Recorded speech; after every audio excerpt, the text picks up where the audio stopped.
And action. All right, good. Good to see you guys. How you doing? Okay, I'll take that. That works. Hey, we're going to start off with this exciting announcements as we always do, including red light therapy. Man, I wish I could say what I want to say, but I will only give you a little teaser. You guys know the medical practice next door. We offer all kinds of things. We're not here to jab you, stab you, or kill you. We're actually Faithful Medicine. We want to help you out, not only with physical care, but also with alternative therapy. And I don't even have the picture, but it's there. Believe it or not, the new and improved turbo super high dose cow machine, however you want to call it, I don't know how much adjectives I can add to it, is in the practice. So if this one, you've experienced crazy benefits, and we've had nothing but awesome testimonies, this thing is on steroids, so be prepared for that. But 702-849-9092, that's the medical practice, the number to call if you would like to be a part of that. Also to join the team. If you know somebody here in Vegas or around the world that's interested in relocating to being part of the team, have them call the church line, 702-452-8599. Speaking of which, we have the legend, live from Vegas, Dr. V and his wife Stephanie, and that rhymes, right over here. So... be in prayer as they're in prayer. And Dr. V and his wife is considering joining the team here in Vegas and offering their services. So as you can tell, we're not excited about that. But anyway, that's right. But hey, so consider that as well. Hey, also just a heads up, it's getting closer to election. If you want to get the word out, Joe Biden and Kami Kamala are here to destroy America. That's our last documentary on our Schwab in the Deck series. You can get that at getalifemedia.com. Also, again, just a reminder, our marriage study is now available. You can get that in book and DVD as well, that 12-week study. If anything, get it for the jokes. Man, I had so much fun. If you guys know, I've never had this. The most jokes ever told in any sermon series I've ever done. But there was a method to the madness because I'm poking you, both of you. And it helps the medicine go down. But hey, anyway, so getalifemedia.com, you can also get that there as well. But hey, we are glad that you're here. And if this is your first time with us, or if you've been here for a while and you've yet to fill out one of these exciting things, they're called a Connect card. We'd love to connect with you, but we can't do that if you don't fill that out. So if you could fill that out for us as our guest, and you could either put it in one of the two offering boxes there at the back of the sanctuary as we exit, or if you give it to one of the volunteers there in the Connection Center in the foyer, they will mug you in Christian love with some sort of edible food product. But we not only want to welcome you here, we want to welcome part of our online family, and we're going to Texas. Why? Because the last 2 weeks I've been in Texas. I keep going back to Texas. Good stuff, conferences and interviews. So I thought, you know what, let's bring up some Texas, right? Why? Because everything's bigger in Texas. You guys know how it works. And we're going to say a big old howdy ho, first of all, to Jana Lynn in Texas, and she's out there doing her thing as a Christian in Texas, tuning into our studies. So is Kevin. And you can't get any more Texas than a John Deere hat. If anybody grew up in the Midwest, you know that's true, right? And if you got the overalls, you're really doing it right? So we're going to give it up to Kevin. And not only Kevin, but Monica. She's in Texas with a big old smile. Why? Because everything's bigger in Texas. That's right. So she's all happy as a Christian. You're like, well, where's that at? Well, I shouldn't have to tell you, but I love geography, and hopefully you do too. We're the motivating walking cow here in the desert. And they're right over yonder, for those of you hooked on Texas knees. But anyway, that's right. So you know what to do on the count three. Part of our online family, we're going to give a big old howdy ho. Jack's going to lead the way. Okay, never mind. On the count three, a big old howdy ho to Jane and Lynn, Kevin, and Monica in Texas. 1, 2, 3. Howdy ho.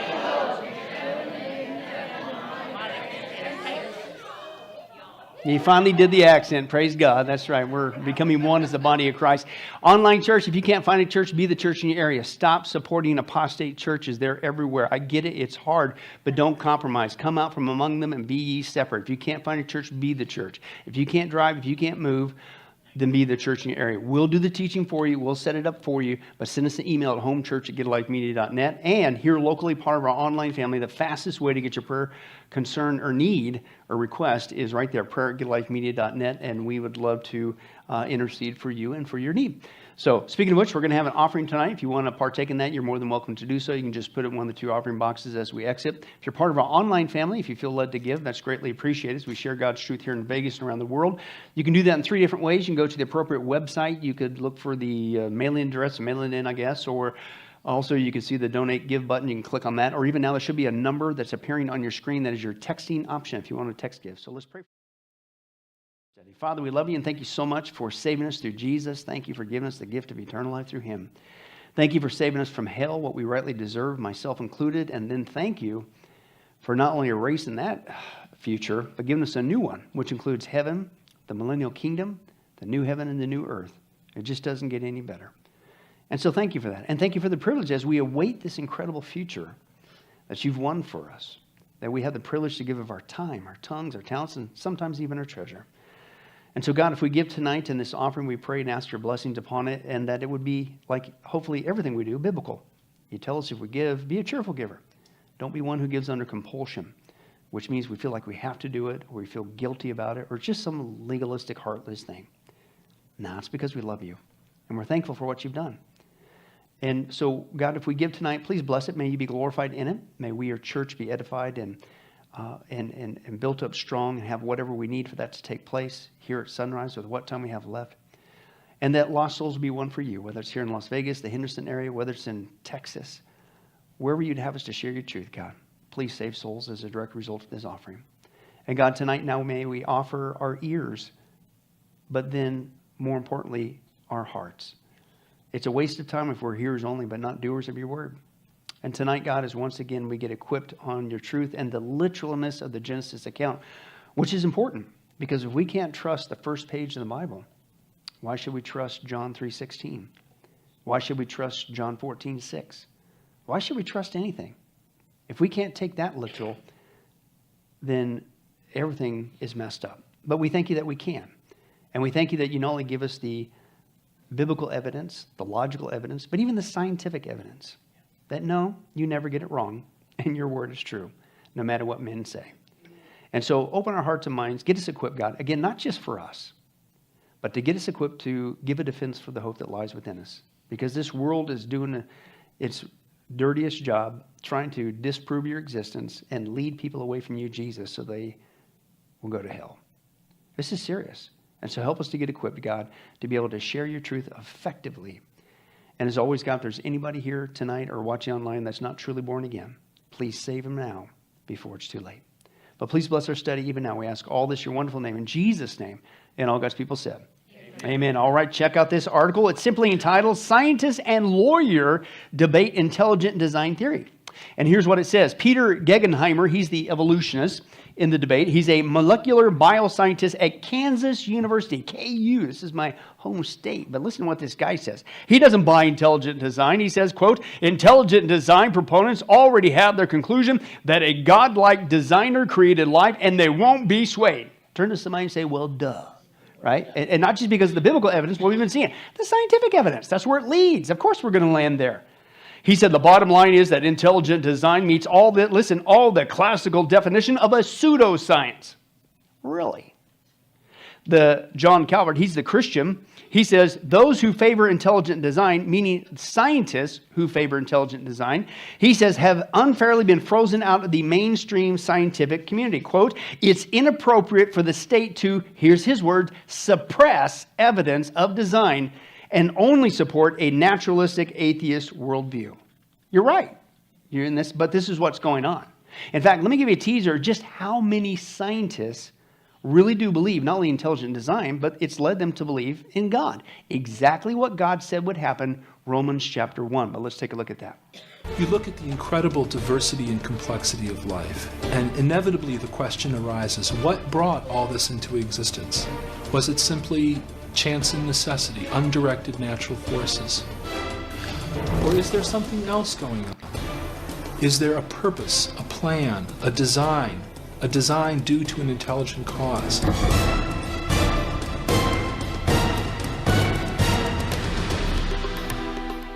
It's really interesting to notice that the more we know about life and the more we know about biology, the more problems Darwinism has and the more design becomes apparent.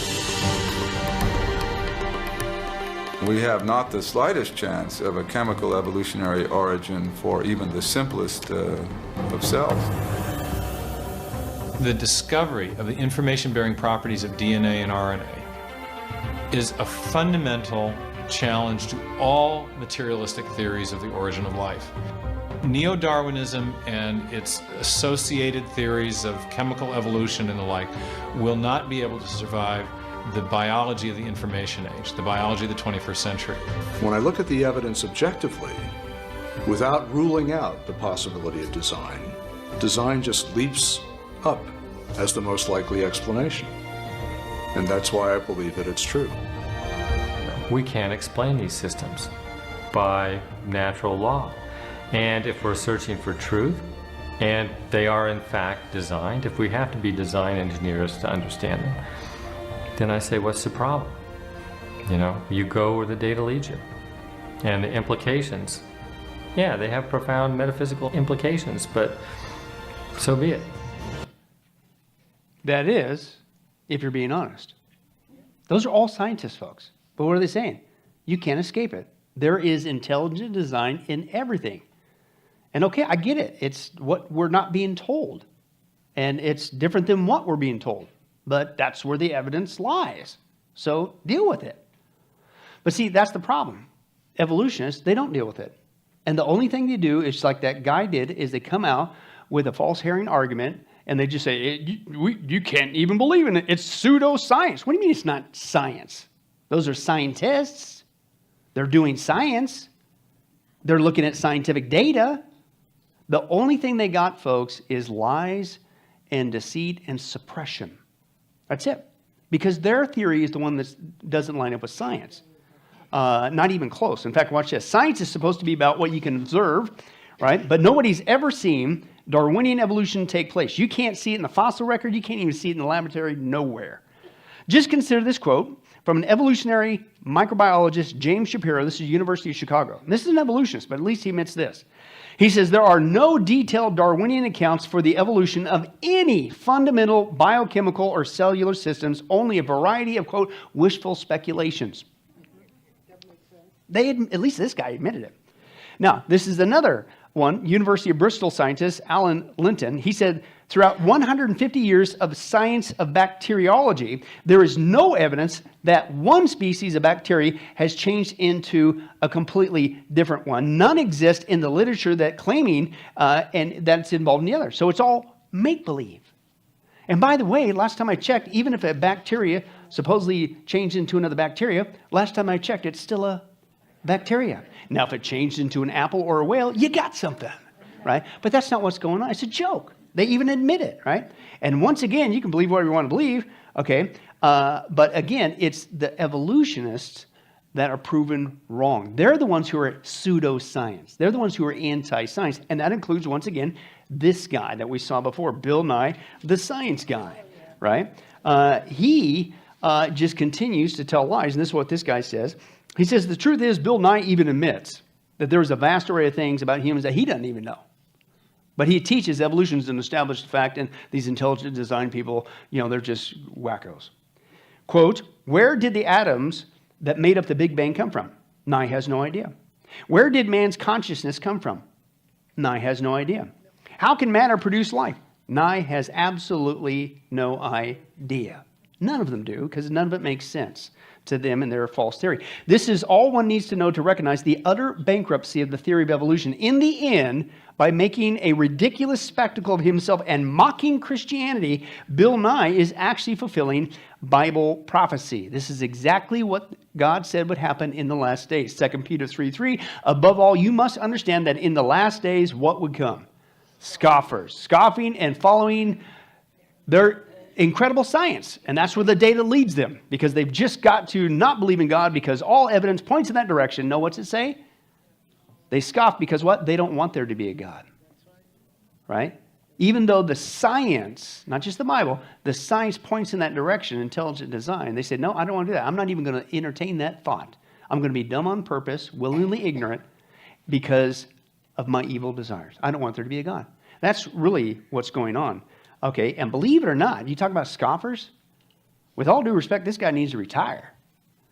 Listen to what Pat Robertson said about this. Folks, did you know there's churches that celebrate Darwinian Sunday? What? You got to be kidding me. But listen to what Pat Robertson said about you and I who take the biblical account of creation literally. Watch this. This is on tape. Let's face it, there was a bishop in the Middle Ages there, 1800 something, who added up the dates listed in Genesis, and he came up with the world had been around for 6,000 years. There ain't no way that's possible. And to say that it all came about in 6,000 years is just nonsense. And I think the time we come off of that stuff and say this isn't possible. So I mean, let's be real. Let's not make a joke of ourselves. Who's making a joke of themselves? This is on tape, man. You're really helping the cause there, Pat. Right? But what he's saying, those who take the Genesis account literal, it was 6 literal days. And you add up the dates, we've only been here for around 6,000 years, not millions and billions.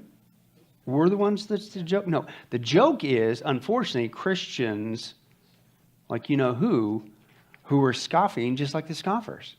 Not a good thing to do. And this whole scoffing thing is not just, unfortunately, fulfilling Bible prophecy in a negative way. It's a sign that we're living the last days. Go figure. That's where we're at. But we saw, again, in Romans chapter 1, what are these people doing? What is this, the school establishment doing? What is the media doing? They are suppressing the evidence of God's existence through intelligent design. That's why they won't let the cat out of the bag with these scientists, right? And later you're going to see just how many scientists in America believe in intelligent design. And again, they're suppressing that. But we saw in Romans chapter 1, those who suppress the truth about God's existence, what are they actually doing? They're storing up the wrath of God. How many guys would say that's the worst thing you could ever do? Get a different hobby. I mean, that's almost as bad as those, even though I warned you. I think I counted it 6 different times over the weekend at the conference. Don't go to chicken and ribs, and you still went to chicken and ribs, right? I mean, come on, right? That's bad, but storing up the wrath of God, believe it or not, is even worse than that, okay? And that's why we're going to continue our study, the witness of God's creation. And what we're doing is we're trying to help these people receive the grace of God and not the wrath of God, and we're trying to get equipped as Christians to give a defense for the hope that lies within us. And what we're doing is taking a journey and take a look at the 5 different evidences of God's creation that he has left behind for us, showing us, listen, he's not just real. The best news ever is this. What? Through Jesus Christ, we can have a personal, loving, beautiful relationship with him. That's what the enemy does not want people to know. Now, the first evidence we've been seeing so far in that journey is the evidence of intelligent creation. Why? Because design is something implies a what? A designer, i.e. God. Again, that's Romans chapter 1. That's what we started. So we begin our journey from the telescope, the outer perimeter there, all the way down to the microscope. And that's what we started with, the evidence of the universe. And we saw that there literally is a city in the sky when you take a look at that. Then we moved in a little bit closer from the telescope to the microscope to the solar system. There is a watch, highly fine-tuned watch in the sky that God gave us, showing us intelligent design. Then we moved on to the place that we live on called planet Earth. How many guys live on planet Earth? Raise your hand.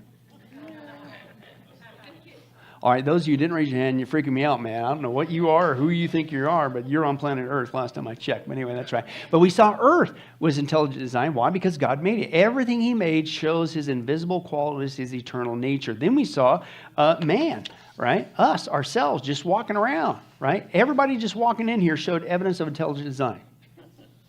All right, you were there for that study, except for maybe Bob. But anyway, that's right. Let's move on. I don't want to start a church split again.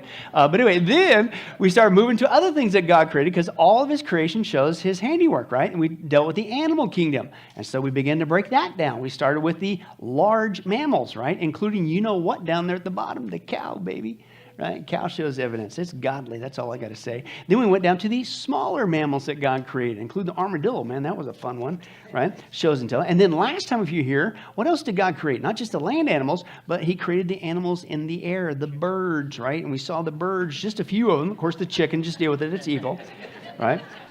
Shortest lesson ever, but it was very profound. My opinion. And but the birds, that's what we dealt with last time, man. Showing intelligent design. And not just that. The way that birds are able to fly and to migrate, there's no way, folks, that ever happened by chance. Watch this. This is cool. This is a European starling. Fully grown, it stands 8 inches tall and weighs about 3 ounces. These soaring ballets may be an effort to confuse and drive off predators, or perhaps they're an elaborate means of communication, or just a good way to keep warm. But regardless of their purpose, it is a mesmerizing air show that evokes an obvious question. How do so many birds, flying at speeds of almost 50 miles an hour, avoid collision while maintaining such precision in the air? Starlings in flight have been compared to jet fighter pilots who position their aircraft as close as 18 inches, wingtip to wingtip. The pilots don't actually monitor the entire formation. Instead, they rely on a property called topological distancing to track and replicate the precise movements of only the nearest jet.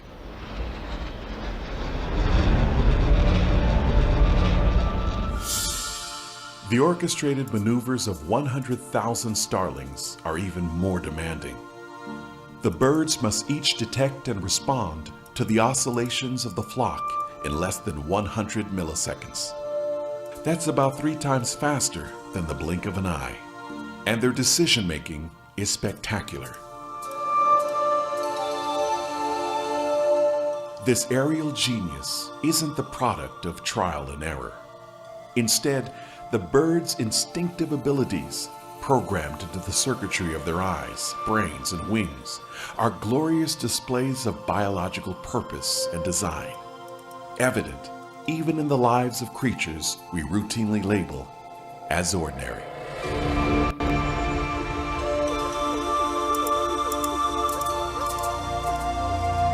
On a straight path in each direction, the distance from the North Pole to Antarctica and back again is more than 24,000 miles.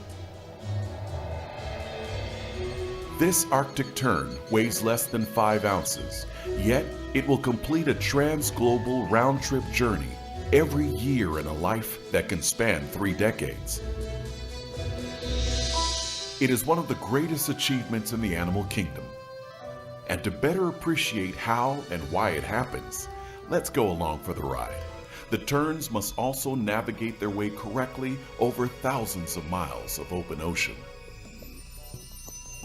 We know that most birds use a sun compass to keep track of the changing angle of the sun, 15 degrees longitude every hour.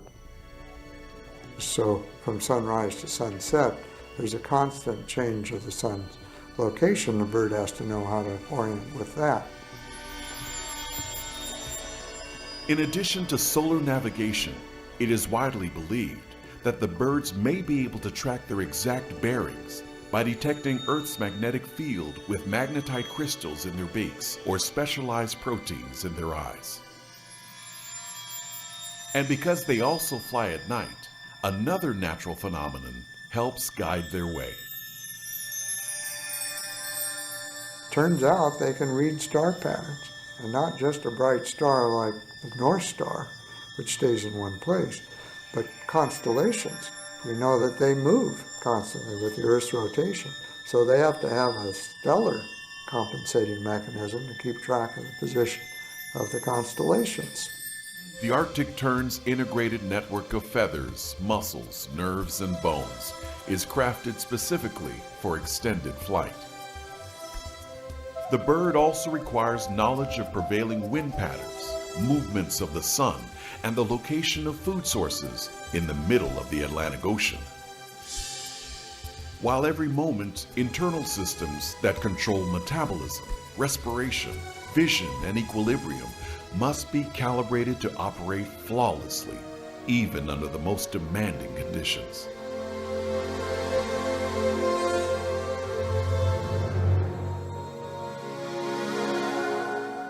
Now, try to imagine a scenario where all of these precisely engineered components somehow just came together through a series of genetic accidents or blind interactions of matter and energy. Then pause to consider a very different explanation for the origin of this magnificent creature.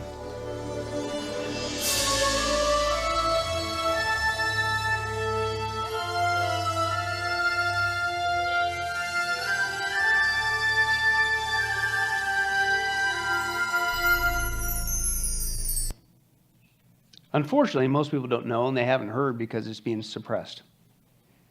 But folks, there's no way, and again, we could do multiple studies on just the birds that God made. We just dealt with a handful of them, but those birds, the flying abilities are way more complex than fighter jets, which, by the way, was made by a team of engineers, man with intelligence. That didn't happen by chance. the migration abilities to be able to read even star map? A bird can read a star map to direct around the globe? I know people who can't even read a map, right? So you think that happened by chance? He evolved over millions? Folks, as we saw last time, man, you say that, you're acting like you're a few clowns short of a circus. There's no way, right? But that was just the birds. We also dealt with the fish last time, right? The whale, the goby fish, the hagfish, decoy, cuttlefish, seahorse, the archer fish. Remember that bad boy? That was squirting things out of your mouth, right? I want to get one of those as a pet. That thing's cool, right? That didn't happen by chance. But it isn't just that. You thought the bird migration thing was phenomenal, showing God's design? Hey, did you know that fish can do the same thing through their nose? How many guys realize that fishes have noses? Yeah, but watch this. This is just the salmon. You tell me this happened by chance. Watch this. The mature fish follow a trail of odor molecules that will grow progressively stronger as they get closer to home. Then it starts moving up the river, and it's like playing back what it had imprinted going down. It's pulling on that map, and then as it travels up the river, it's remembering, going by this tributary and that tributary, and it has to, no doubt, pass through other tributaries that just don't have the exact smell that it's looking for. But it's zeroing in, eventually, on that exact tributary where it was hatched out of the gravel, where it started its life. The biological machines required to decode the river's chemistry are remarkable. The salmon constantly analyzes its route by testing the molecular composition and smell of the water that enters its nostrils. In nasal cavities, on both sides of the fish's head, flanges of tissue form large olfactory organs. Each flange contains 500,000 tightly packed cells, many of which support cilia that extend into the water like antennae. And the cilia are embedded with receptors, molecular machines that help identify specific chemicals in liquid. Odorant molecules with specific information about the environment continually flow through the nostrils and are detected by the cilia. What's going on is different streams are putting down different combinations of odorants. There's a lock and key kind of relationship between one kind of odorant and one kind of receptor. Each type of odorant has a distinctive shape and composition. If upon contact, the molecule fails to match a receptor's precise specifications, it is rejected. But if its structure is correct, the molecule fastens tightly. The shape has to be exactly right, and the charge distribution has to be exactly right. And then it fits in there like a glove. And that's when the signaling cascade begins. These connections trigger electrical impulses that instantly flow down the nerve cells and out of the cavity. The signals are relayed through a maze of wires attached to the olfactory bulb, a biological switchboard that processes a torrent of information about the salmon's environment.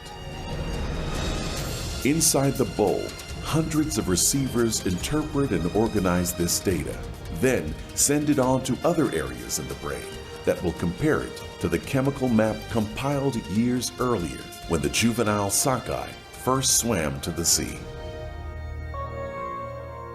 They can probably detect one odorant molecule on the order of parts per billion, maybe parts per trillion. Who really knows? What we do know is what they're looking at is the overall signal. And if the signal fits with the memory perfectly, then the fish knows this is the river, that's the one I'm going to swim up. The system that salmon use as they head upstream seems almost impossibly accurate. Literally millions of them successfully make these journeys and successfully reproduce so that we see the whole cycle repeated over again. I'm awestruck by it. These responses of awe and wonder are not surprising, especially when you consider that in Oregon, Washington, Alaska, and British Columbia, Canada, thousands of rivers and tributary streams are the home waters for individual populations of Pacific salmon.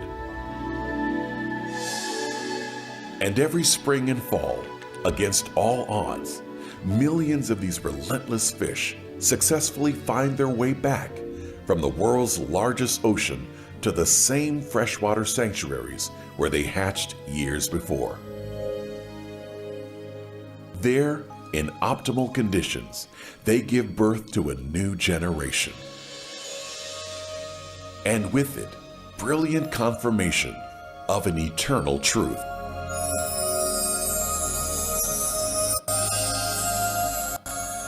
So God created the great creatures of the sea and every living thing that moves, with which the waters abounded, according to their kind. And God saw that it was good. Man, that's just a fish that we just eat and take for granted, right? And go, oh, and we think the bigger issue is them jumping up, how they jump. No, it's how'd they make it back? How'd they know to get back? Exactly where it all started. I know adults that can't get back to their car in the parking lot before they went in the grocery store where it all started, right? And then it's true. But these fish can, with this chemical, and there's no way that happened by chance, folks. I don't care how many millions and millions of years you throw at it. And if you think that, folks, you ain't got all your cornflakes in one box, as we saw last time, right? And that's just a recap. Now we're getting into other animals that God literally created, and we're going to deal with these slimy creatures, the slimy ones, right? What else did God literally create, showing his literal handiwork, his design, okay, so that no one is without excuse? Well, let's go back to our literal text, right? That other people say is a joke if you want to take this serious. I still can't get over that. Genesis chapter 1, let's see what else God created, not just the birds and the fish and the land animals. He also created something else. Genesis chapter 1, 24 through 25, page 2 in my Bible, if that speaks it up for you, right? Large print, what page? Could be 8, could be 9, depending on your eyesight. We'll take a look. But anyway, I'm stalled enough time. You shouldn't need time for that one. But Genesis chapter 1, the Genesis account, right? God's literal creation. And verse 24 says this, and God said what? Let the land produce living creatures according to their kinds. Okay, well, what kind? Livestock, creatures that what? Move along the ground, and wild animals, each according to its kind. And it was so. Remember last time we saw when God says, let there be, it's hayah. In the Hebrew, it's just hayah. So, and there it is. All the complexities, just bang, out of nothing, he creates it, right? And it was so. And then verse 25, God made the wild animals according to the kinds, the livestock according to the kinds, and how many of the creatures? All the creatures that move along the ground according to their kinds. And God saw that it was what? It was good. And boy, is it good, because everything God does is good. In fact, when you take a look at these critters, man, it's good because it shows you, man, only God can make these things. Okay, so that's what we're going to do. We're going to take a look at some slimy creatures. We're going to start off with these guys, the reptiles. Why? Because they crawl on the ground. They move on the ground, and that's what our text says. So what about even those little things, those weird slimy things? Yes, they did, man. You tell me if these things accidentally slid on the scene, including this one that works for Hollywood, the gecko. And apparently, did you know the gecko is not only good for selling car insurance, but it can stick to almost any kind of surface. Now watch this. They didn't discover this until recently, by the way, with scientific technology. Watch this. It runs upside down on a ceiling of polished glass. It doesn't even fall off. And it wasn't until recently they figured out how in the world does the gecko do this. Watch this. It started when they invented this thing called the electron microscope. They turned it on the foot of a gecko. Why? Because that's what you do. You invent something, you got to figure out, okay, let's try the gecko foot, right? It's a guy thing. You ladies, you know that. Right? And this allowed them to magnify that thing, his foot, 35,000 times. Watch this. What they found is each toe on the gecko's foot had ridges with millions of tiny hairs, and each one of those hairs had a tiny suction cup. We're talking millions. Watch this. The hairs, that's zooming in, with suction cups were about 1/10 of a millimeter long with 400 to 1,000 branches on the end of each hair. Then on the end of each branch was a spatula-like structure less than 1/50,000th of an inch, totaling about 3 million per square inch. Lots of suction power. And they discovered this and they said, quote, "This is beyond the limits of human technology." Can I translate that for you? We can't design something like that. Right. But God can. He did it in just speaking a word. But there's a problem, right? I mean, that's so intricate. It's so powerful, so sticky. I mean, that's a massive amount of suction cups in a tiny area. You put that thing down, you ain't ever going to get it up again. So now what's he going to do? The first step is, yeah, the longest in the journey of 1,000 miles, but you ain't going nowhere now.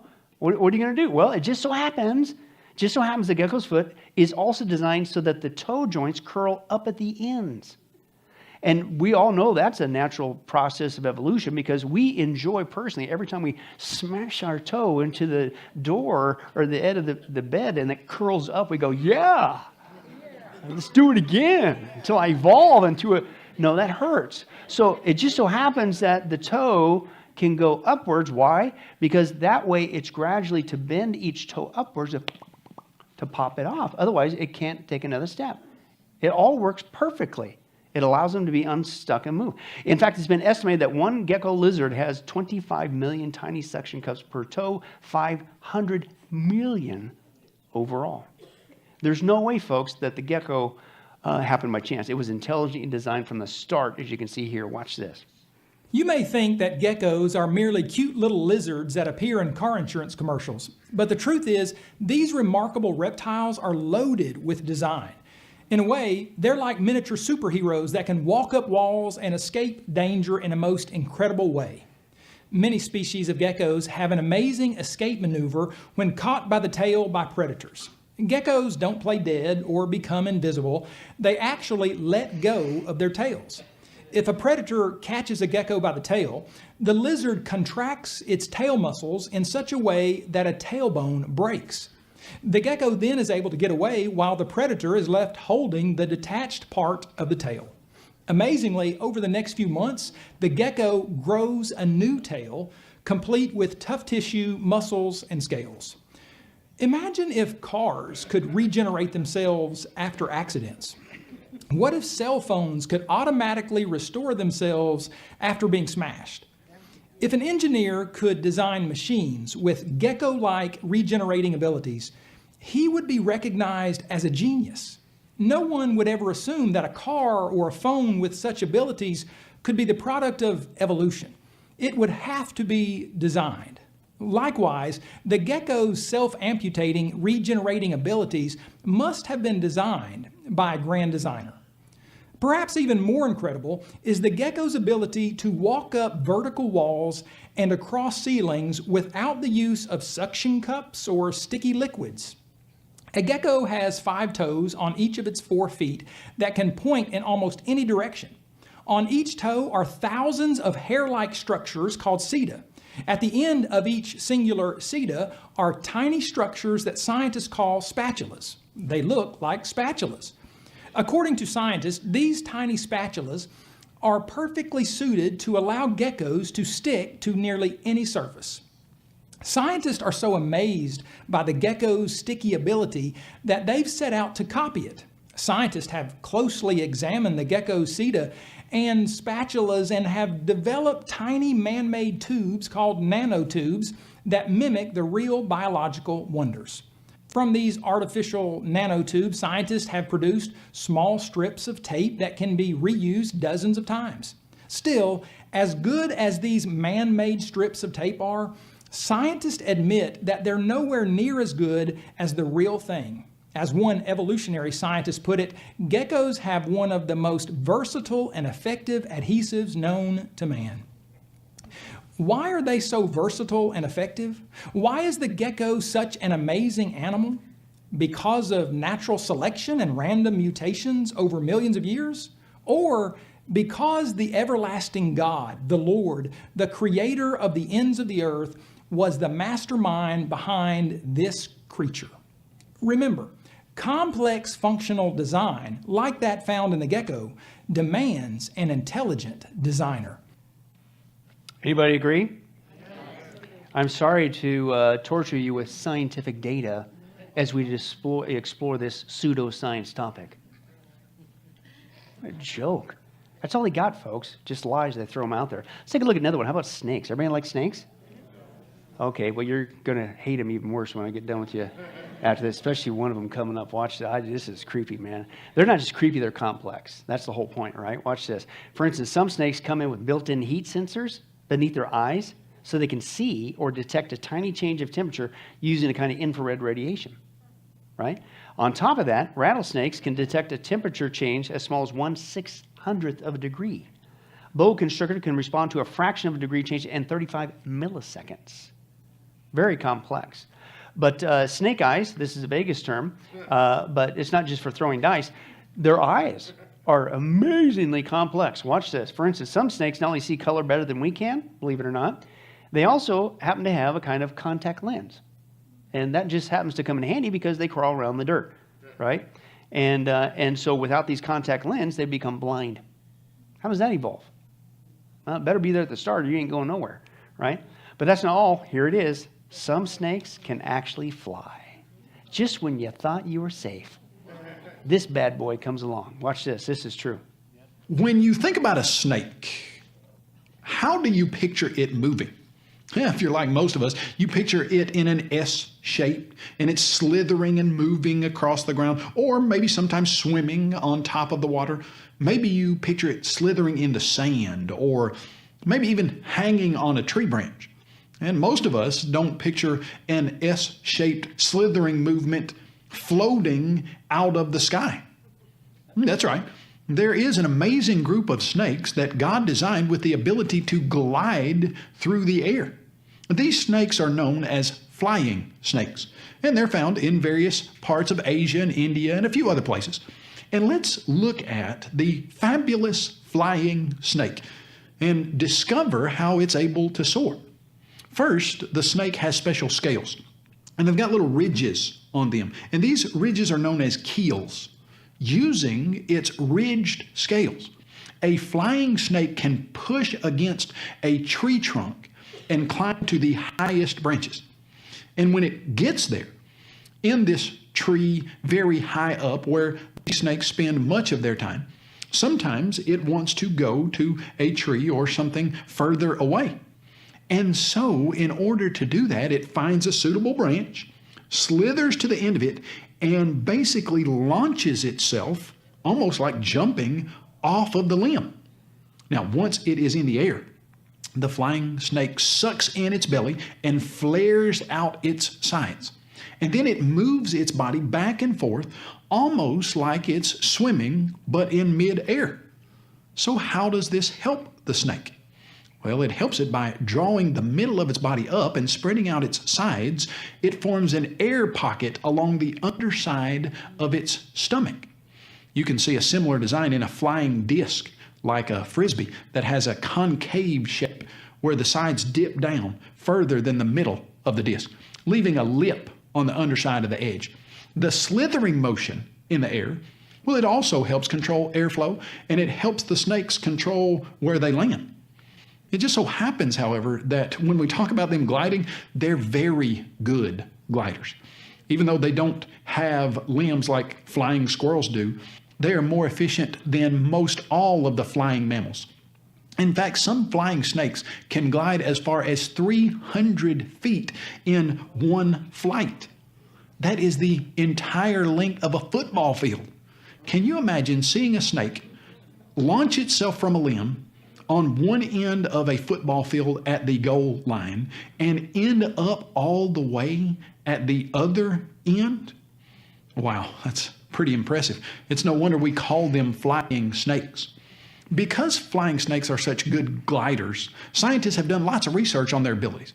And these scientists are trying to find how the snakes with no wings can use the air so well and go so far. If we could learn more about how flying snakes float so efficiently, we could use that knowledge to build helpful machines, or scientists suggest even maybe robots that would mimic this ability. And as we look at this amazing design, those robots might help us do certain jobs. You see, brilliant men and women, they have studied these flying snakes, and they've studied other aspects of nature and how these snakes use their bodies, but we still don't completely understand all that they're doing. And that means that whoever designed the flying snake is much more intelligent than we humans who are studying them. We know that God is the grand designer who created the universe, and we can see a tiny piece of his awesome design when we study flying snakes. Let's always remember to praise the Creator for all the super slithery, soaring wonders he has made. 300 feet. I thought I just had to outrun the thing. That's crazy. You notice the pattern there? And the hypocrisy? Everything is supposed to be by chance. No design. Don't even bring it up. But engineers go back to the creation that God made through animals and plants and whatever, try to recreate the design, and they do come up with some pretty amazing design products and things, but they still can't fully copy the original design. Do you see the hypocrisy there? It's crazy, right in front of your face, but they're suppressing it, including other things about snakes. Snakes not only have an amazing flying ability, they can eat like nobody's business, right? Imagine having this ability at the next time you go to a Vegas buffet. This is cool. For instance, some snakes eat eggs. And you say, okay, so what do you do? Well, that's a big deal when these snakes are only about 2 feet long, right? And they got a narrow head, slender body, meaning, listen, the swallowing of an egg is equivalent to a person swallowing a basketball. That's pretty cool, right? You're going to get your money's worth at the buffet if you have this ability. But that's not all. Some snakes can only swallow a basketball, but a person carrying the basketball. There's an unfortunate picture. We'll move on. How can they do this without choking? How many guys would say if you try to swallow a basketball, you probably choke a little? Maybe a little. Yeah, you choke a lot, right? So how do these guys do this? It's not just that they do it. How do you do it without choking? Well, it just so happens, right? Some snakes, like the Burmese python, can actually dislocate their lower jaw, actually move their windpipe out the side of their mouth, and so they can keep breathing while they're swallowing the massive prey, right? Me personally, you wouldn't need to chew the steak anymore. You could pound so much stuff down at the buffet, right? If you could just shove this over, right? Now, ladies, I know you don't get it, but guys, we're going like, yeah, Pastor Billy, preach it. That'd be awesome. Next time I'm at a buffet. Yeah, whatever. Let's move on. Common sense tells us, folks, snakes, every aspect of the snake was intelligently designed, as you can see here. Watch this. When most people hear the word snake, they quickly become unnerved. Snakes' waggling forked tongues, beady eyes, and slithering bodies generally disturb people. I know they do me. And although most snakes are not venomous, the fact that some of them are leads many people to avoid them altogether. But the truth is, snakes are superb examples of masterful design in the animal kingdom. With their long, skinny, legless bodies, snakes are perfectly designed to move efficiently on all sorts of surfaces. They can climb up trees, in trees, and down trees. They can slither underground or above ground and over hard rock or loose sand. Black mambas can reach speeds of 12 miles per hour, while the sidewinder rattlesnake has been clocked at 18 miles per hour, faster than most people can run. Snakes don't walk on water, but some do swim on top of it. And anacondas, the largest snakes in the world, are excellent underwater swimmers. The movement of snakes may be a little creepy, but it's a marvelous thing to witness. They clearly have been designed with a powerful, complex muscular system which is perfectly attached to hundreds of bones, all of which allow snakes to bend, curl, twist, slither, and turn in all sorts of ways and on all kinds of terrain.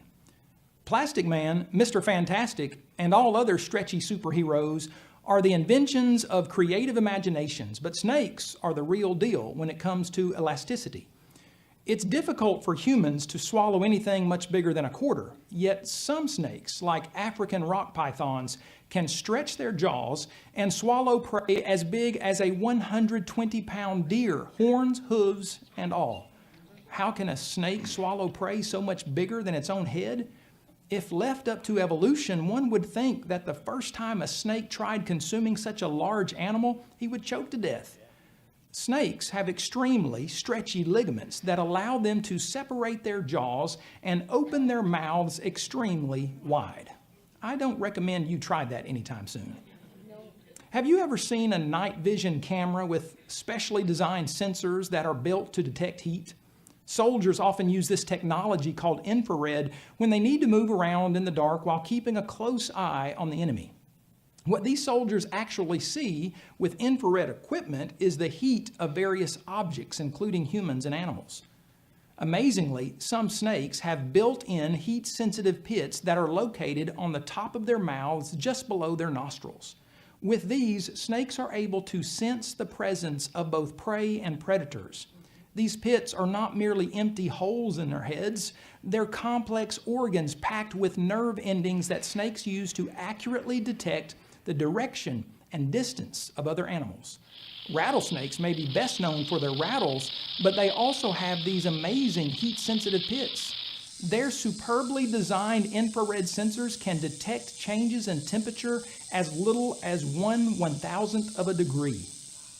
If no one would ever claim that infrared cameras are the result of the non-intelligent, random processes of evolution, why would anyone say that the superb heat sensors of snakes are merely the product of naturalistic evolution? Surely a snake's sensors, scales, elastic ligaments, and highly versatile movements testify to more than millions of years of evolution. Surely these wonders of design demand a designer. And again, as we continue to progress, remember the key phrase, I keep repeating it, but you're seeing all this and it's stacking up. Why did God specifically say, so that no one is without, you have no excuse? Because when you look at all creation and you're honest with the evidence, it's everywhere, man. Even things that freak us out called snakes, right? Well, what about Chucky here? I want one of these so bad. You thought I wanted the archer fish last week? I really want this one, especially this upcoming Thanksgiving. And you'll see why, hopefully in a second. Did you know the Chuckawalla lizard lives in the Mojave Desert, right? Not too far. 16 inches long. It's got an oversized stomach with creases. You can see their wrinkly, baggy hide. Looks like it's several sizes too large, like after a Jenny Craig died or something like that. It happens, it just, you kind of had it out that way and now it's all shrunken down. It's true, it happens. But it's not the remainders of a Jenny Craig died. They don't even know what that is, by the way, for those who are wondering. It's for its defense. The Chuckawalla, watch this, when it is approached by an enemy, it will immediately go to, as you can see it there, into a nearest rock crevice, and that's when it begins to suck in air. And it just sucks it in until it gets something like that size, right? Folks, this is Mike. Mike attended the conference this weekend. Mike went to chicken and ribs. Mike is now in the hospital. And just right here recently, Mike is saying, Pastor Billy, is Dr. V here? I need some help, please, because I didn't listen. I told you, Mike. But anyway, hey, this is what this thing does, right? It inflates like that guy, 300% its normal size. Wouldn't that be cool, right? Then, of course, it's in the crevice, so it jams it in the crevice. You ain't getting that baby out, right? So that's one of the things that it does, right? But he's still got something else to survive from, right? The desert itself, right? It may not rain for a whole year, so how does it stay alive? Well, watch this. It just so happens that beneath all that baggy skin are tiny lymph spaces that it can use as a kind of water storage bin to survive during the year. But there's another problem it's going to overcome, right? The desert plants that it eats grow in the alkali soil, which means it's chock full of salts. And I mean a ton of salts. Each summer, the Chuckawalla actually eats enough salt to kill it. But that's all it's got. So how does it stay alive? Well, it just so happens the Chuckawalla comes with 2 nasal passages. They're 2 bean-shaped glands that connect to pools inside of each of its nostrils. And believe it or not, these glands are able to extract the salt, listen, and then drain them into nose pools. It's kind of like a filtering system. And it puts them in the deposit, the pools. And then, what's it do? It's still inside of its body. Believe it or not, it actually gets rid of it by sneezing it out of its nose. Can you imagine next Thanksgiving? You talk about ladies are always looking for that cool centerpiece. You put a Chuckawalla there, right? What's that? Need some salt? Chucky. Now you know why I want one. And it makes sense. Yes, pray for my wife. Let's move on. Hey, folks, how could this ever evolve? There's no way. How could the chuckwalla survive if all this wasn't fully functioning at the same time? It has to be there, right? But let me give you one more. This bad boy, the chameleon. The chameleon, folks, I'm telling you, it's not just cool because it changes colors. Look at those eyeballs. Can you imagine having eyeballs that can independently turn around 360 view? How many ladies wish you had that when kids were younger and you're trying to see, where'd you go this time, right? But watch this. This is cool. Chameleons are some of the most comical-looking animals on the planet. One species of chameleon has a nose that would rival Pinocchio's, while another looks like a baby triceratops with 3 horns growing out of its head. But don't let their weirdness get in the way of seeing their complex design and baffling abilities. A close look at tree-dwelling chameleons brings about visions of a tightrope walker, only better. One evolutionist called chameleons expert tree climbers. Why? Because they can climb easily, up, down, and across trees. They can balance their bodies perfectly on thin branches, not just while sitting or walking, but while actively hunting, mating, and even fighting other chameleons. These lizards have 5 tiny toes on each foot. 3 toes are fused on one side, while 2 are fused on the other. On its front feet, the bundle of 2 toes is on the outside, while the bundle of 3 is on the inside. Interestingly, this is reversed on its back feet, where the chameleon has a bundle of 3 toes on the outside and 2 toes on the inside. The chameleon's fused toes function sort of like tongs from your kitchen.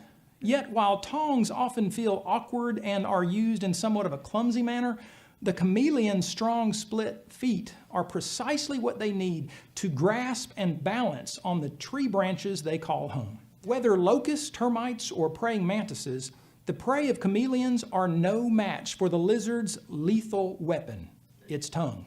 Chameleons have the longest tongue-to-body size ratio of any animal on Earth, reaching lengths twice that of their bodies.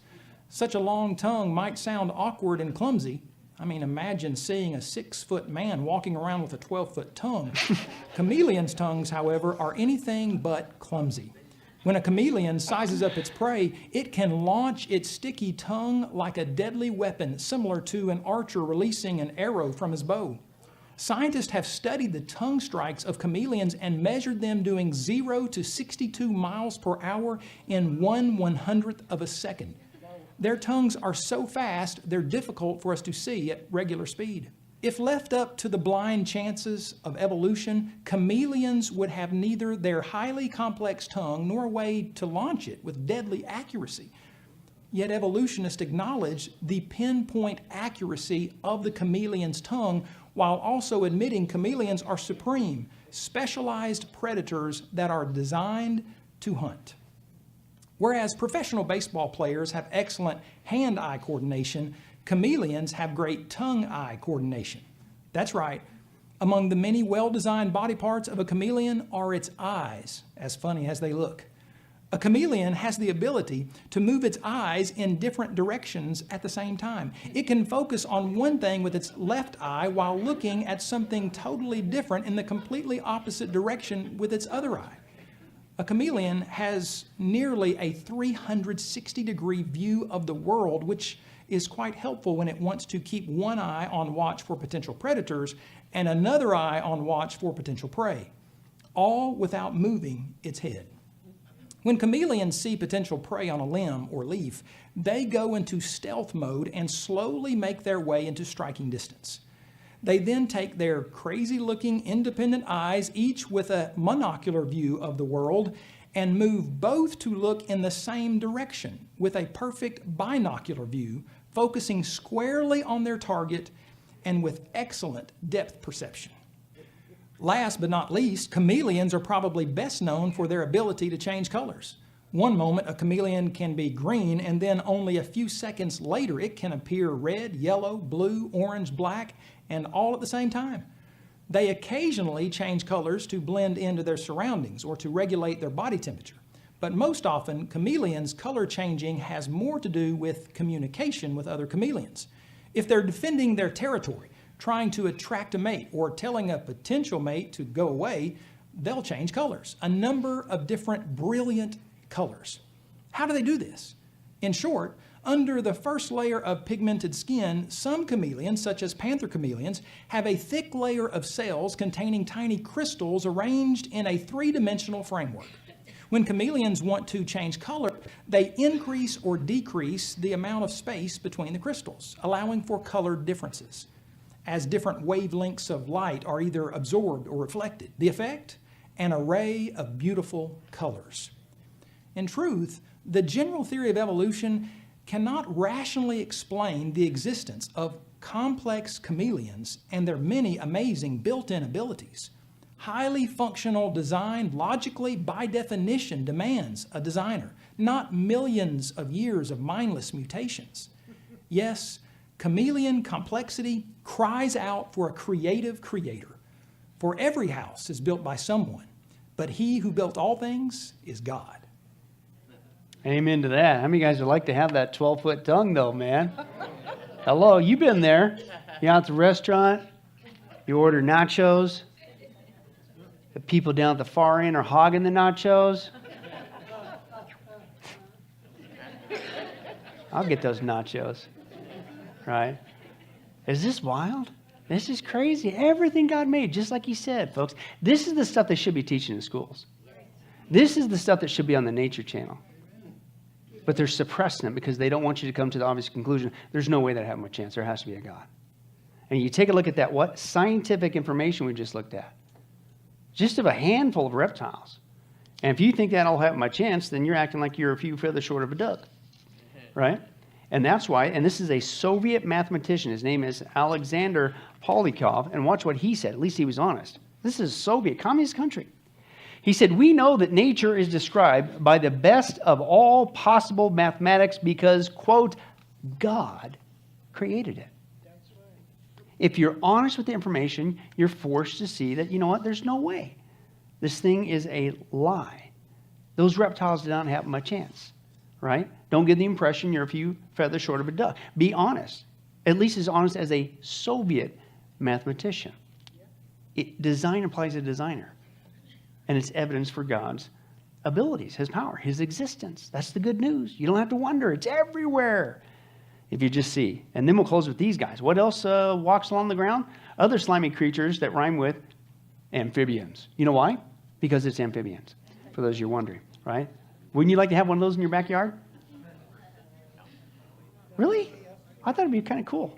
Well, let's take a look at amphibians, right? First one's this one. This is so insane. It sounds like, no, is this for real? This is for real. Watch this. You talk about God's design. It's the gastric brooding frog, right? Watch this. It's in Australia. We've already seen a lot of weird things in Australia, right? Like remember the platypus, right? And all that stuff, and the kangaroo and all that stuff, right? Right? Totally unique. Specifically how it gives birth to its young. Watch this. As it turns out, this frog doesn't have a placental womb like a mammal, nor an outside pouch like a marsupial, nor does it lay eggs in the nest on the ground, like we saw, typical of other animals in Australia. Believe it or not, this one swallows them, right? It turns out this little frog uses its stomach to hatch its eggs, meaning the stomach has the ability to both digest food and act as a womb. It'll literally turn into one or the other. How did that happen? And here's how it works. When this frog becomes pregnant, the stomach somehow just automatically knows to stop its digestion functions and cease to excrete enzymes so that it can become an incubator where dozens of baby frogs will be hatched, right? And sure enough, the mama frog soon has dozens of live baby frogs crawling around in her stomach. Whoa, that's interesting. And then, this is a real picture of it. Once the baby frogs see the hole at the top of the stomach, they know they need to crawl up out of the esophagus into the mama's mouth, right? Where the mama frog proceeds to spit them out. Ladies, can you say a big amen? You'd do the same thing, wouldn't you? Right? Then, when the last baby frog emerges, listen, the makeshift womb suddenly knows it needs to revert once again back into a fully functioning stomach. How did that happen? Of which, of course, it does. And then mama frog goes back to eating it. You can see it all in action here. Watch this. This is cool. Gastric brooding frog were first found in Queensland, Australia in 1972. They looked pretty normal, just your average brownish greenish frog. But there was nothing average about how they gave birth. A female frog would lay her eggs, and a male frog would fertilize them externally. So far, so normal. But then the mother frog would swallow the eggs, around 40 of them. You'd think this would be a terrible idea. After all, stomachs, whether they be frog or human, usually contain strong acid to break down your last meal, but the eggs likely contained a chemical that made the mother's stomach stop producing acid.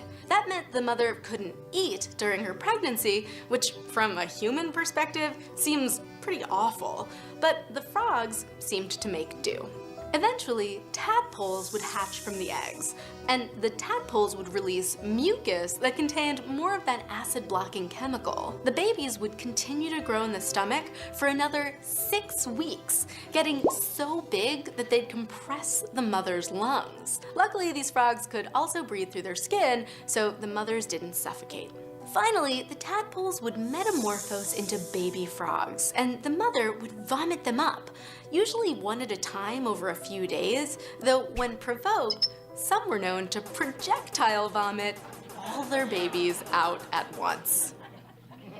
Now that would be cool. Ladies, who needs pepper spray? Right? When you got an intruder, I don't care how bad that guy is. I don't care if he's been a gang member his whole life and he's a bad dude. You see a woman spitting babies out of your mouth in rapid fire, you'll scream like a girl run down the street every time, right? Man, there's no way that I have my chance. What a joke, man. Gliding tree frog, watch this. This little frog has webbed feet like a duck, yet it never goes in the water, right? Ever. Instead, it remains its whole life in the trees in the Borneo jungle. And so the question is, well, wait a second, why does this frog have webbed feet if it never goes in the water? Well, it just so happens the gliding tree frog uses the webbed feet to glide in the air like an airplane. Here's what it does. It climbs to the top of the tree as high as 140 feet and then jumps off, right? If Pastor Billy tells another dumb creation joke, no, it's not amphibious suicide, as you might think. It's part of a unique way of traveling. Watch this. After it jumps, this is an actual picture of it. Look at this. The gliding tree frog sucks in its neck and stomach, and so they're both curved inward so that when it's free falling, its body forms a little frog-like parachute. And then downward it goes, and then this is where the webbed feet come in. They twist the webbed feet back and forth, and they use them like a rudder so they could turn them left or right. And then at the last moment, it just tips its body up so that it lands perfectly head facing up on the trunk. And then it jumps the final 6 feet or so down to the ground. But you can watch it in action here. This is really cool.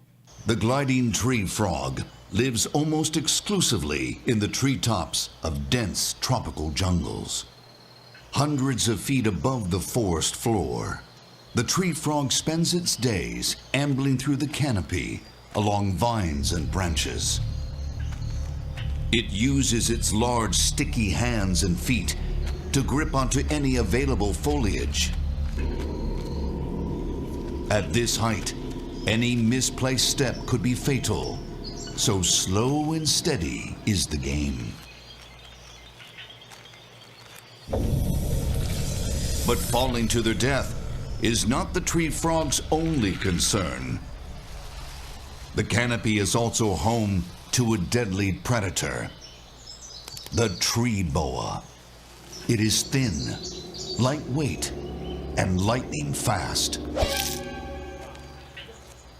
The sure-footed tree frog is an easy target. The snake moves effortlessly through the branches, closing in on the frogs.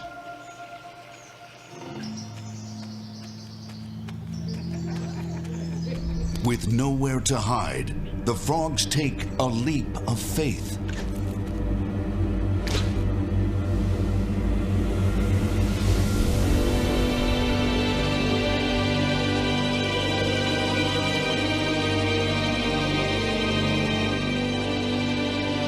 As they plummet toward the forest floor, they extend their hands and feet to unravel their large, extensive webbing.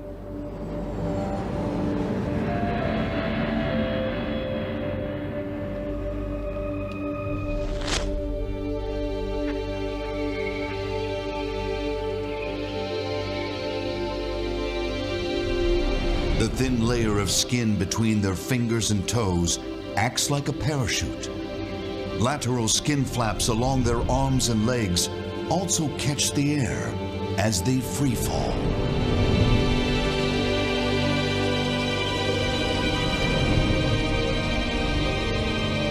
This increased surface area provides enough air resistance to slow an otherwise fatal descent into a controlled glide. Like a skydiver, the frog makes small, subtle movements to steer its way to safety, up to 50 feet away. Their flexible skeletons are modified to absorb the shock on landing, while their oversized sticky toe pads once again grip on for dear life. With the snake left high and dry, the gliding tree frog disappears back into the jungle. Notice the word they deliberately use their modified body parts. Believe it or not, about 20 years ago in textbooks, they only did it for a little while, but they caught on and hurry up and erase those out. They used to use the word design. The frog's design body parts allow it to do this amazing thing. But then they stopped using that word deliberately. Why? Because design implies what? A designer. They use two words now because you can't say design. This is how deep they will lie. Satan protects his lie of evolution with a vengeance. So they don't use design because they know that implies a designer. So they'll say modified or adapted or adaptation. No, they didn't adapt that way. They weren't just modified. They were designed that way. But do you see the little word games they do? Just so you won't come to the logical conclusion, hey, God made that. That's how evil, folks. That's how twisted and deliberate they are to protect their lie, because that's all they got is a lie, because it's not scientific. Let me give you another one, false-eyed frog. South American false-eyed frog, not only an interesting creature, it's a very colorful one, right? Watch this. It's about 3 inches long. It's got spots with brown, black, blue, gray, white all over the skin, and it uses all that to change its color. And that's pretty cool, but why is it a false-eyed frog? Watch this. It has to do with it does by changing its colors. What the frog does is it'll be sitting in the jungle, minding its own business, because that's what frogs do, people. In case you're wondering. Why is he there? Because he's minding his own business, right? And then an enemy comes along, right, such as a snake or a rat, and what's the frog do? You would think he'd what? Jump to the left, jump to the right, get out of there, right? Fight, fight, fight. You guys know the cheer, right? He doesn't do any of that stuff. Watch this. This guy, right, turns his back towards the intruder. Well, it's suicide. You jump out of the way. No. So why is he doing this? Watch this. Because in that same instant, the false-eyed frog changes colors on its back into a face. And not just any face, but one that's specifically designed so the enemy looks like a big head with a nose and a mouth, 2 black and blue eyes. So real, they got a black pupil and a blue iris around it. And then it's still not done. Then he puts his head low to the ground, raises his hind parts real high to appear like a large animal's head in just the right location where the eyes are now staring at the enemy. And then he's not done. He tucks in his hind legs together underneath the eyes on his back to form the shape of a mouth, and not just any mouth, but one that appears to be moving because he starts moving his hind legs. And then he's still not done, because then he turns his toes in a specific way. Now it appears that there's a pair of large, long-looking claws coming out of the side of his face. Right? Now, what's amazing is the false-eyed frog, folks, does all this on his back, meaning he never sees what he's doing. And he does it in 1 second. How does that evolve? I mean, is he in the jungle with his friend Bob? Because that's what frogs name their friends, folks. They mind their own business, and they have friends named Bob. Let's just deal with it. So, I mean, how do you get that right? You just, hey, Bob, hey, you got a mirror? Is it right? I think I got one of them on the left. How's it looking? Oh, what? Move it to the, okay. Hey, how did that happen? And in 1 second? There's no way, folks. How could the false-eyed frog ever evolve any of this stuff over time? And at what stage could it survive unless all this was fully functioning? It was designed that way. Now, let me give you one more, the African bullfrog. This thing has got teeth, and it's the size of my dog. If you find this in your backyard, you better run. This thing is freaky, but it reeks of God's design. Watch this. This is cool. This desolate African wetland will soon be the battleground for thousands of bloodthirsty frogs. Hidden beneath the earth, an army of the undead awaits the first rains.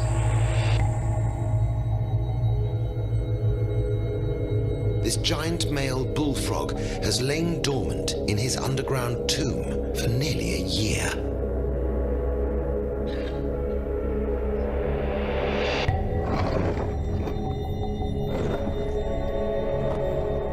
Cocooned in a blanket of old skin, with most of his internal organs in stasis, it'll soon be time to feed. Above ground, a storm approaches. The dry season is finally coming to an end. The long-awaited rains seep through the dry, cracked earth and awaken an army of sleeping giants.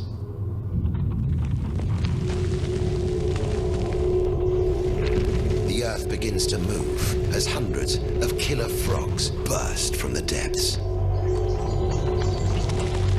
They are hungry and ready to feed.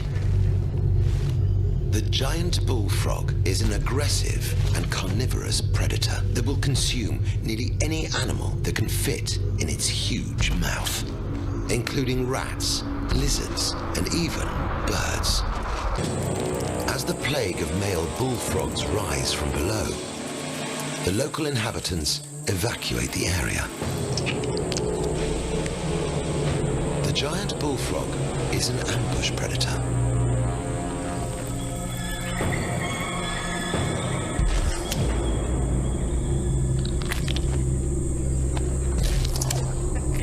Its strike is as fast as it is powerful.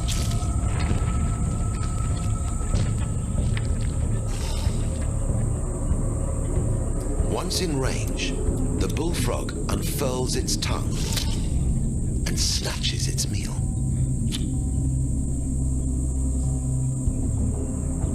Their enormous mouth, armed with sharp, fang-like teeth in its lower jaw, snaps shut like a bear trap. Prey is often severed in two or consumed whole.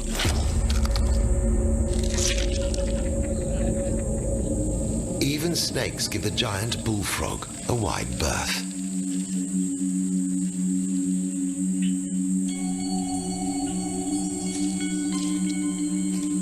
The frog stalks its prey like a lion, moving from cover to cover and staying low to the ground.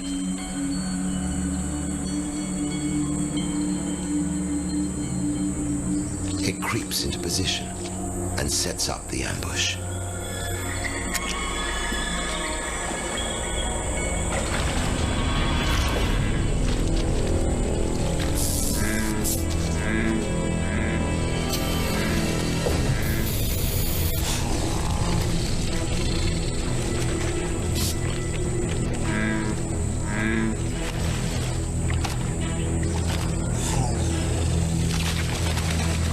Desperate bites fail to penetrate the frog's thick skin.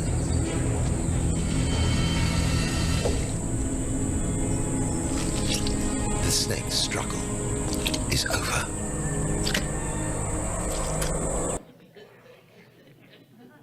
And ladies, so is your worry of a home invasion over. If you learn to barf up babies with rapid fire and you plant those things in the front yard, you ain't got to worry about nothing. That's right. But how many guys would say those amphibians, not like were, they had to be, give me a break, designed by God? That's just common sense, folks. In fact, watch this. This is Jim Holt. He is a writer of science and philosophy in, listen, believe it or not, the Wall Street Journal. Now, here's the number I told you. How many scientists right now are being suppressed with this evidence? Watch this. And here's what he said. Wall Street Journal. He said, I was reminded of this a few months ago when I saw a survey in the journal Nature. So that's their own camp. It revealed that 40%, listen, 40% of American physicists, biologists, and mathematicians believe in God. Did you know that? Oh, yeah. You'll never hear that. I know that. Right? And listen, and not just some metaphysical abstraction. Listen, this is the Wall Street Journal. But they believe in a deity who takes an active interest in our affairs and hears our prayers, quote, the God of Abraham, Isaac, and Jacob. They don't just believe that, but they're scientists, mathematicians, biologists. They are driven to not just the belief in a God, but it leads them to the one and only God, the biblical God. Why? Because when you're honest with the facts, and what facts are we looking at? Not just biblical information, scientific information. And that's why it's insane for these guys. The only argument they have against intelligent design is to repeat the lie. It's a pseudoscience. When all we're looking at is what? Yes, of course, biblical information. But we're backing it up with what? Genuine science. How is that not science? It's nuts. That's how bankrupt it is. But again, we're going from the telescope down to the microscope, which means we're getting smaller and smaller and smaller. One day, maybe even as small as me. Yeah, we'll get even smaller than that. So the next one we're going to deal with is these guys, the buggy creatures. Insects. We're getting smaller, getting smaller. I don't know if that picture bugs you, but it bugs me. And but we're out of time. We're going to deal with that next time. Let's pray. Father, thank you so much for our study. And thank you again, God, not only for your word, but thank you again, just reiterating that we don't need to listen to the lies of men. We don't need to go back in fear. We don't need to apologize for our faith. We don't need to listen to the false accusations that we've checked in our brains at the door becoming a Christian, that we're mindless, that we're unscientific. It's actually the other side who are lying and not being honest. Thank you, God, for showing us that through your creation. And I hope as we continue to progress, we're about at the halfway point, that it really gets drilled in our heads. No wonder you said, just through the evidence of creation, there's not one person on this planet that can say they didn't have enough evidence that you're real. No wonder, because it's in everything you made, exactly like you said. But thank you for giving us this proof, God, that backs up the Scripture. We live in such a scoffing, skeptical society, and some of those people are in the church, like Mr. Robertson. It's crazy, the days that we're in. But it's the last days. You told us this would happen. So help us to continue to take your word literally. We can trust it from cover to cover. And thank you, God, that in it contains wonderful truths like you sent your son, Jesus Christ, to die for all of us. You so loved the world that you gave your one and only begotten Son, that whosoever should believe in him would not die but have everlasting life. That's literal. We can take that to the bank. You told us, Jesus, that you are the way, the truth, the life. Nobody comes to the Father except through you. We can take that to the bank. That is literal. That is not symbolic. When you say you created this whole universe, the earth, animals, mankind, and you did it in 6 literal days, that's exactly how you did it. And you just spoke a word and hayah, and there it was. That's how powerful you are. We can take that to the bank. Help us, God, and build our faith to trust even more in you and your word. But most importantly, God, help us to take the truth that we're learning and share it with the people around us who are being brainwashed. As we saw tonight with the verse, have you not heard? Do you not know? Well, they haven't heard and they don't know because they're being lied to. And the only place they're going to get it is from us. So may we not sit on this, God. May we get busy sharing it with the people around them. Because they'll come to the same conclusion as those scientists are. There's not just a God. There's the one and only biblical God, the God of Abraham, Isaac, and Jacob. Use us, God, to win souls for you. Bear much fruit with this study today.